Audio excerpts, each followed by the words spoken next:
Olá, meu nome é Tereza Becil, eu sou professora de canto e hoje nós vamos conversar um pouco sobre projeção da voz.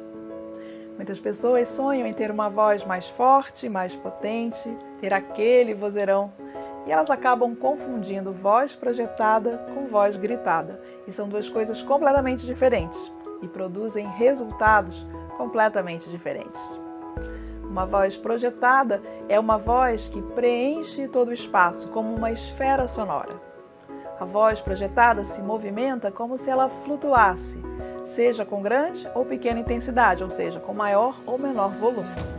E aqui nós já temos uma primeira importante diferença em relação ao grito. A voz projetada preenche os espaços sem necessitar de muito volume. Já uma voz gritada produz o seu efeito característico abusando da intensidade. Agora, por incrível que pareça, o grito acaba tendo um alcance pequeno. Ele não preenche os espaços como uma esfera. Na verdade, quando nós gritamos, é como se nós lançássemos uma flecha.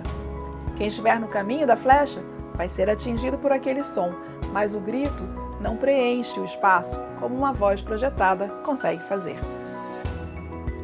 Além disso, vale lembrar, o grito, ainda que possa ser artisticamente interessante, sempre maltrata o trato vocal, ou seja, ele cobra um preço maior da sua voz, o que significa que deve ser usado com cuidado.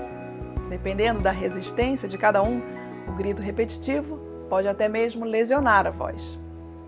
Aprender a cantar é aprender a conhecer a voz, e isso inclui conhecer as possibilidades e os limites da própria voz, inclusive para o grito.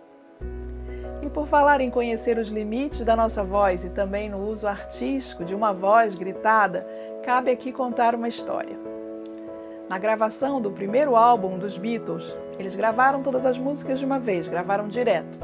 E ao longo do dia, a voz do John Lennon foi ficando cansada. Uma das músicas que eles iam gravar era Twist and Shout. E eles sabiam que depois de cantar aquela música, o John Lennon não conseguiria cantar mais nada, porque era uma música que sempre detonava a voz dele. Era um tom bem alto para a voz dele, então eles deixaram aquela música para o final. No final, como já se sabia, ele estava mesmo com a voz bem cansada. Foi lá e cantou com tudo. Do ponto de vista artístico, ficou perfeito. Ficou aquela voz rasgada, simplesmente perfeita para aquela música.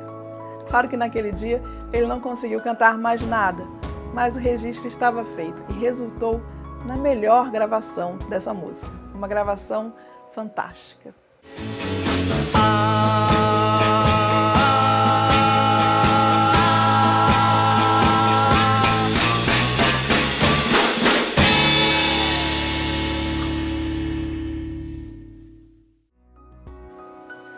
Cada voz é diferente, tanto em relação à projeção quanto ao grito.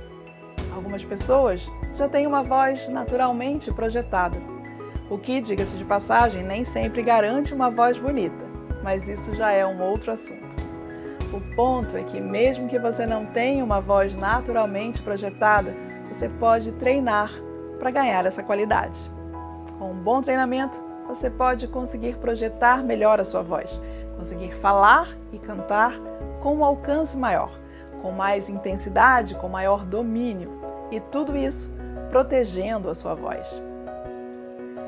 E quais fatores influenciam mais diretamente na projeção vocal? Um dos principais é o que nós chamamos de sustentação. Só para lembrar, a voz é produzida pela passagem do ar da expiração pelas pregas vocais. Para aumentar a intensidade do som da nossa voz e ter um maior domínio, nós temos que trabalhar a sustentação desse fluxo de ar. É o domínio desse fluxo de ar que vai permitir que a nossa voz ganhe intensidade.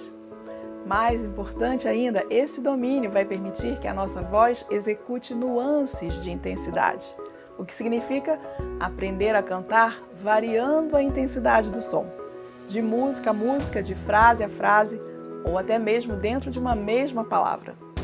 Nós vamos conversar mais sobre isso nos próximos vídeos, principalmente quando o assunto for fraseado musical e interpretação. Hoje eu gostaria apenas de destacar a importância da sustentação do fluxo de ar para uma voz mais projetada. Outro ponto importante para a projeção da voz é o treinamento de algumas das regiões de ressonância, e esse vai ser o tema da nossa próxima conversa por aqui. Se você ainda não se inscreveu, aproveita, se inscreve agora, deixa sua curtida, os seus comentários. E se você quiser fazer parte das próximas turmas do curso de canto Tereza Becil, entre em contato. Vai ser ótimo ter a sua companhia. Um abraço e até a próxima!